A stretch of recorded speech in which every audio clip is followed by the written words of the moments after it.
Hello students, welcome back to my channel physics समझो। तो student हम लोग कंटिन्यू इलेक्ट्रोस्टैटिक चैप्टर को कवर कर रहे हैं और पिछले वीडियो में हम लोगों ने पोजीशन वेक्टर फॉर्म्स को देखा था कूलॉम्स लॉ का, है ना। तो कंटिन्यू हम लोग अभी जो है कूलॉम्स लॉ के डिफरेंट फॉर्म्स को देख रहे हैं। एक जो फॉर्म हम लोगों ने देखा था वो था स्केलर फॉर्म, है ना, F इक्वल टू के Q1 Q2 upon R square. उसके बाद हम लोगों ने वेक्टर फॉर्म देखा, फिर पोजीशन वेक्टर फॉर्म देखा।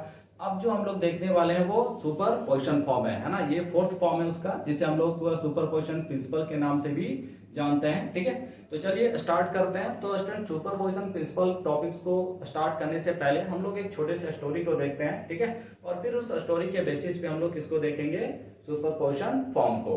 तो देखिए स्टोरी में क्या है कि यहाँ पे चार स्टूडेंट हैं, है ना, या फिर बोल सकते हैं चार लड़के हैं। ठीक है स्टूडेंट, अब देखिए इसका नाम हम लोगों ने रख दिया ए। एक और स्टूडेंट है जिसका नाम हम लोगों ने रख दिया बी, और एक स्टूडेंट जिसका नाम हम लोगों ने रख दिया सी, और एक स्टूडेंट है जिसका नाम हम लोगों ने रख दिया डी। ठीक है स्टूडेंट, अब ये देखिए ये चारों बहुत जिगरी दोस्त हैं, यानी जहां कहीं भी जाते हैं ये चारों क्या है, साथ में जाते हैं, है ना। कुछ भी होता है, किसी भी ड्रेस भी खरीदना है तो सेम टाइप का, क्या भी खरीदना है तो सेम टाइप का, यानी चारों एक साथ, है ना। अब एक बार क्या हुआ कि जो एक लड़का है जिसका नाम क्या है ओ है ना, ये ओ। अब इस ओ के साथ इन सब का क्या होगा, थोड़ा बाताबाती हो गया, है ना। तो बाताबाती हो गया तो ये लड़के हैं, है ना। तो क्या होता है, हम लोग के टाइम पे भी यही होता था कि थोड़ा सा भी किसी से अगर मन बटाव हो जाता था तो फिर हम लोग धीरे धीरे फाटाफाटी पे क्या हो जाते थे, उतर जाते थे, झगड़े पे उतर जाते थे, है ना। तो ये जो चारों देखा कि हम लोग का स्ट्रेंथ थोड़ा ज्यादा है ना, तो ये चारों मिलके जो है इसके साथ झगड़ा स्टार्ट कर दिए। अब झगड़ा स्टार्ट तो किए, अब उतना ही नहीं, वहां तक नहीं रुके, ये क्या किया, सीधा फाइटाफाइटी यानी फाइट चलाना स्टार्ट कर दिए। ठीक है, तो ए जो है इसको क्या करता है, एक फाइट लगाया। जब ए एक फाइट लगाया तो बेचारा ओ थोड़ा सा आगे चला गया। सी भी इस पे क्या किया, एक फाइट लगा दिया। बी भी, है ना, अब डी भी, अब तो कोई मानने वाला नहीं है। ये चारों मिलकर जो उसको दे गुस्सा यानी दे फाइट देना शुरू कर दिया। ठीक है, अब स्वाभाविक है कि अगर लड़ाई होगा तो हम लोग भी क्या करते हैं, ट्राई करते हैं कि हम भी क्या करें, अपोजिट वाले को एक दो फाइट लगाएं। तो ओ भी कोशिश कर रहा है और एक ओ भी क्या कर रहा है, एक दो फाइट लगा रहा है, कभी ए को कभी सी को, जिसको कोशिश मतलब फाइट लगा पा रहे हैं। ठीक है, बट फाइनली यहाँ पे हम लोग को देखना क्या है फ्रेंड कि ओ किस किस पे लगा रहा है उससे हमें कोई लेना देना नहीं है, है ना। ओ पे कौन कौन थप्पड़ लगा रहा है या ओ को कौन कौन पीट रहा है, कौन कौन गुस्सा लगा रहा है, ये मैटर करता है। क्लियर है। तो अगर हम ये कैलकुलेट कर लें कि ओ पे टोटल कितना थप्पड़ पड़ रहा है या टोटल कितना फाइट पड़ा, अगर हम उस चीज को कैलकुलेट कर लेते हैं तो उसी को हम लोग क्या बोलते हैं, superposition principle, otherwise superposition form of Coulomb's law. Clear student, तो इस पे जो नेट फोर्स लगेगा वो नेट फोर्स जो इन सारे इंडिविजुअल की वजह से जो नेट फोर्स लगेगा उन सारे का क्या करेंगे हम लोग, वेक्टर सम कर देंगे, तो पता चल जाएगा कि ओ पे टोटल कितना थप्पड़ लगा या ओ को टोटल कितना फाइट पड़ा। यही हमें क्या करना, फाइंड करना है। और अगर ये हम फाइंड कर लेते हैं तो यही हमारा क्या है, सुपरपोजिशन प्रिंसिपल है। ठीक है, तो अब यहाँ पे ये चार लड़कों की जगह हम किसको लेके आते हैं, चार्ज को लेके आते हैं, और उसके बेसिस पे हम लोग धीरे धीरे आगे बढ़ते हैं। ठीक है, देखिए तो अब इसको हटाते हैं और चार्ज को लेके आ रहे हैं। मान लीजिए स्टूडेंट एक चार्ज है ना, जिसका नाम है Q0, और ये Q0 कैसा चार्ज है, टेस्ट चार्ज है। ठीक है, और यहाँ पे एक चार्ज है Q1, यहाँ पे एक चार्ज है Q2, यहाँ पे एक चार्ज है Q3, इसी तरह एक चार्ज है Qn, बहुत सारे चार्जेस हैं। तो Q1 किस पे फोर्स लगाएगा, Q0 पे। Q0 भी Q1 पे लगा रहा है, बट वो उससे हमें कोई लेना देना नहीं है, है ना। इस पे कौन कौन फोर्स लगा रहा है उसी को हम लोग क्या करेंगे, कंसिडर करेंगे। तो Q1 इस पे फोर्स लगा है, किस डायरेक्शन में, इस डायरेक्शन। इसका नाम क्या हो जाएगा, किस पे लग रहा है, O पे। कौन लगा रहा है, वो लगा रहा है, तो इसका नाम हो गया F01। क्लियर है। 2 भी इस पे फोर्स लगाएगा इस डायरेक्शन में, इसका नाम क्या हो जाएगा, F02, वेक्टर F02। Q3 भी लगाएगा, है ना, इस डायरेक्शन में, तो इसका नाम हो जाएगा F03, वेक्टर F03। और N भी इस पे फोर्स लगाएगा इस डायरेक्शन में, तो वेक्टर F0N। क्लियर है। तो इस पे जो टोटल फोर्स लग रहा है वो टोटल फोर्स हमें कब मिलेगा, तो इन सारे फोर्सेस को हम क्या करेंगे, सम कर देंगे।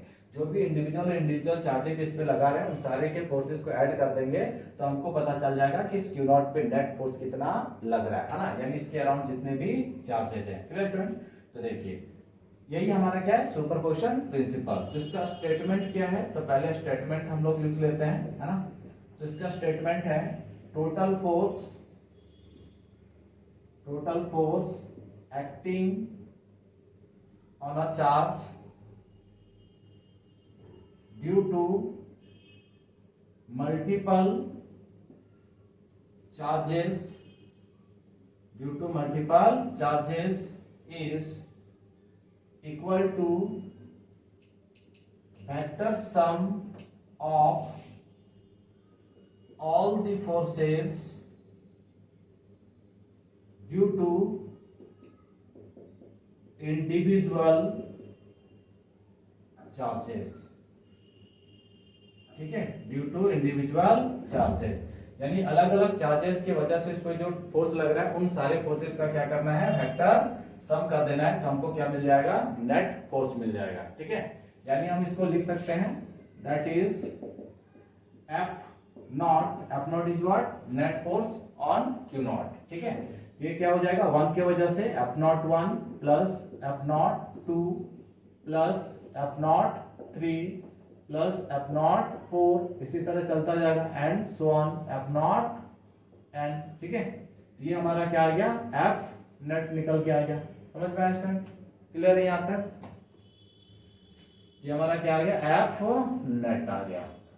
ठीक है, और यही हमारा क्या है, सुपरपोजिशन प्रिंसिपल। ठीक, बट हमको सुपरपोजिशन प्रिंसिपल क्या करना है, प्रूव करना है। ठीक है, तो हम लोग क्या करते हैं, यहाँ पे लेट कर लेते हैं, ये जो एफ नॉट 1 है ये क्या है, फोर्स ऑन क्यू नॉट है ना, किसके वजह से, तो ड्यू टू Q1 की वजह से।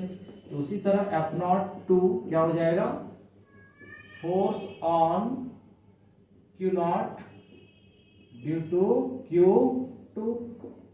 अब ये कहां तक जाने वाला है, तो एफ नॉट एन तक, यानी force on Q naught due to Q N. ठीक है, यहां तक क्लियर है?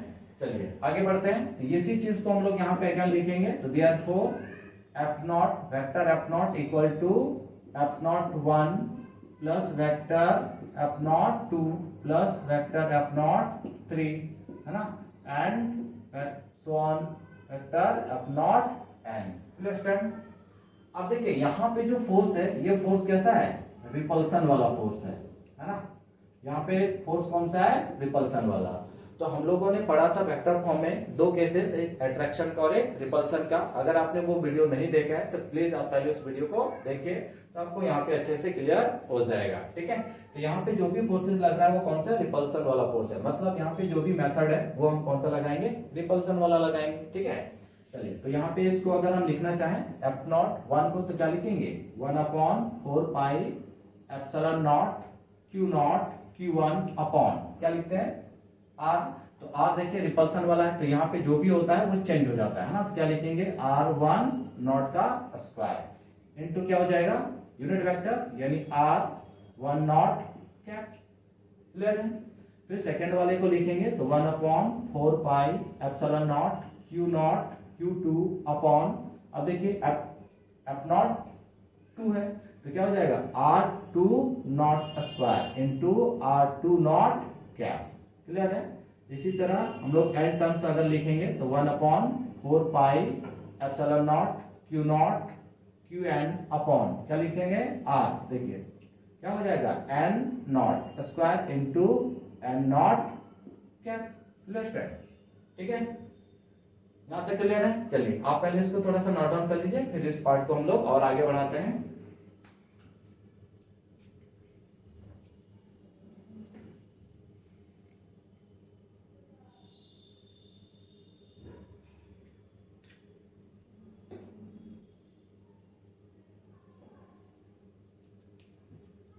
चलिए तो इसको स्टेटमेंट को यहाँ से हटा देते हैं है ना, और फिर आगे की ओर ले चलते हैं इसको। देखिए ये पूरा पार्ट को अगर हम लोग या फिर हम लोग इसको यहाँ पे लिख सकते हैं, चलिए ट्राई कर लेते हैं। ठीक है, तो देखिए अब ये 1/4 पाई एप्सिलॉन नॉट सब में कॉमन है तो कॉमन ले लेते हैं है ना, और Q नॉट भी सब में कॉमन है। क्लियर है? तो Q not upon 4 pi epsilon not, ये पूरा क्या हो गया, कॉमन हो गया। अब यहाँ पे बिग ब्रैकेट के अंदर हमारा क्या हो जाएगा, तो यहाँ पे Q1 upon R1 not square और यहाँ पे R1 नॉट कैप। ठीक है, फिर यहाँ पे Q2 upon two not square और R2 नॉट कैप, ठीक है। इसी तरह nth टर्म का लिखेंगे तो Qn upon R n not square into R not cap. Clear student, ठीक है, यहां तक क्लियर हो गया। चलिए आगे इसी को बढ़ाते हैं। तो देखिए यहाँ पे Q not upon 4 pi epsilon naught, है ना। अब इन सबको क्या करना है, ऐड करना है। तो ऐड करना है, तो ऐड करने के लिए हम लोग समेशन लेके आते हैं, ठीक है। सिंबल कुछ ऐसा होता है समेशन का। अब देखिए यहाँ पे स्टार्ट करते हैं Q1, है ना। तो 1 को हम लोग क्या लिख दिए, I अपॉन, ठीक। अब I का मतलब क्या है, तो I का मतलब है यहाँ पे 1, और ये जो I है वो कहाँ तक जाने वाला है, तो देखिए Q1 Q2 कहाँ तक जाएगा, n तक। तो I 1 से लेकर कहाँ तक जाएगा, n तक, ठीक है। तो 1 की जगह पे क्या लिखे, I, और I का मतलब है 1। अगर फिर I की जगह 2 3 ऐसा ही लेके चलेंगे, इसको क्या लिखेंगे, R। 1 की जगह क्या लिखना है, I नॉट स्क्वायर, फिर क्या हो जाएगा, R का पावर 2, यहाँ पे R I नॉट क्या, ठीक है। ये पूरा क्या हो गया, सबका समेशन हो गया। ये जितना भी टर्म था सबको हम लोग क्या किए, ऐड कर दिए। अब देखिए अगर I के जगह हम लोग n रखेंगे तो यहाँ n हो जाएगा, यहाँ n, यहाँ n, तो कौन सा टर्म मिल जाएगा, लास्ट वाला। अगर 1 1 रख देंगे तो फर्स्ट वाला, 2 2 रख देंगे तो कौन सा, सेकंड वाला। तो इस तरीके से ये हमारा क्या आया, f वेक्टर f नॉट आया, है ना। ये सम आ गया किसका, पूरे का। क्लियर है। अब इसी को अगर हम लोग पोजीशन वेक्टर के टर्म में लिखना चाहें, है ना, किस फॉर्म में, in the term of position vector, ठीक है। हम लोग किसके टर्म में अब इसको लिखना चाह रहे हैं, पोजीशन वेक्टर के टर्म में।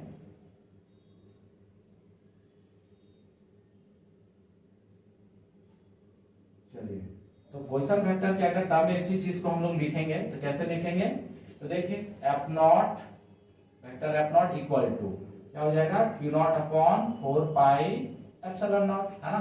ये समेशन एज इट इज रहेगा। तो आई एन कहां से कहां तक, आई 1 से लेके n तक जा रहा है। अब Q1 तो एज इट इज रहने वाला है, ठीक है, अपॉन, अब देखिए ये जो यूनिट वेक्टर है हम लोग पढ़े थे कि जो यूनिट वेक्टर होगा उसके जगह पे क्या होगा, फुल वेक्टर अपॉन मैग्नीट्यूड, यही हम लोग पढ़े थे, ठीक है, यूनिट वेक्टर का फॉर्मूला। तो यहाँ पे स्क्वायर की जगह क्या हो जाता है, Q हो जाता है, ठीक है। तो यहाँ पे क्या लिख देंगे, R I not, I not क्या हो जाएगा बोलिए, फुल वेक्टर, है ना, अपॉन यहाँ पे स्क्वायर एक और जुड़ जाएगा तो Q हो जाएगा, यानी R not R I not Q। Clear है। अब इसी को अगर हम लोग थोड़ा सा और एक्सपेंड करके लिखेंगे तो आप ये नोट डाउन आप कर लिए होंगे, तो यहां से इसको हटा देते हैं और इसी चीज को थोड़ा सा ऊपर लिखते हैं, है ना। तो देखिए क्या हो जाएगा, F naught vector F naught equal to Q naught upon 4 pi epsilon naught, Q naught upon 4 pi epsilon naught, summation कहां से 1 से लेके n तक, ठीक है। अब क्यू आई, तो क्यू आई तो एज इट इज लिख देंगे, अपॉन क्या हो जाएगा, देखिए ये जो फुल वेक्टर है इस फुल वेक्टर को डिस्प्लेसमेंट वेक्टर है ना, तो इसको डिस्प्लेसमेंट वेक्टर को कैसे लिखते हैं, आर कोई फाइनल माइनस इनिशियल, तो फाइनल यहाँ पे कौन हो जाएगा, naught, vector are naught minus vector I upon, यहाँ पे क्या हो जाएगा देखिए सेम चीज, है ना। तो r naught vector are naught minus vector i और पूरे का क्या हो जाएगा, क्यू हो जाएगा, ठीक है। ये हमारा किस में कन्वर्ट हो गया, पोजीशन वेक्टर में। Clear student. तो ये था हमारा सुपरपोजिशन प्रिंसिपल, जिसको हम लोग कूलॉम्स लॉ का सुपरपोजिशन फॉर्म भी कहते हैं। तो आप इसको नोट डाउन कर लीजिए, ठीक है। फिर हम लोग नेक्स्ट जो वीडियोस होगा उसमें हम लोग कूलॉम्स लॉ से रिलेटेड न्यूमेरिकल्स को सॉल्व करेंगे।